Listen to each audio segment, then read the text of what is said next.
Omujulizi aye tugira okutuuka mu kooti batukobera nti tebasobole kumufuna nga tasobolere kwidda olwaleero, so omusango bagongerayo paka lwakusatu nga 12 ogwokusatu.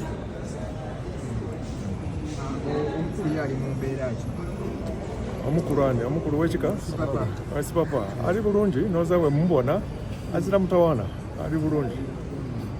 Ebibuzo bingi ku musango guno, lwaki bakukandaliriza ebbanga ddene?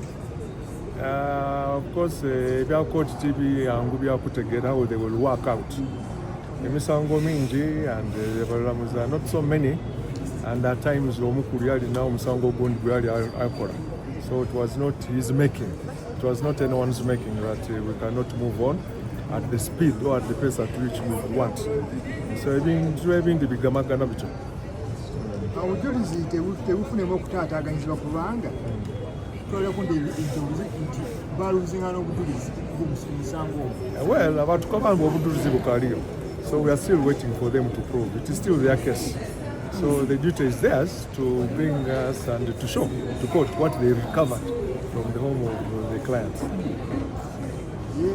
Bwolereza amanyi tegamuweddemu ng'omuntu. Ate ku lwaki bw'obona nga aweeremu amaanyi akali bulungi, ali steady. Wakati wosindikira family yo gwokiikira wakati gwagikiikirira esubi balinamu gwe senior council.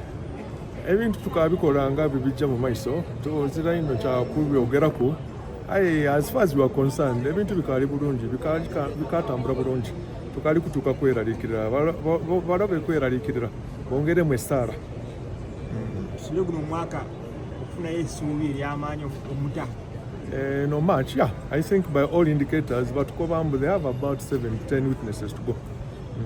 So, katulinde tubone which witnesses they have and what sort of evidence they have against our clients. Kati ono omusirikale abadde buli witness wakumeka? No, it's going to be number 13. 13th witness, yeah. So they have 7 to go? Yeah, about 7 to go. But you never know with this prostitution. It is their case.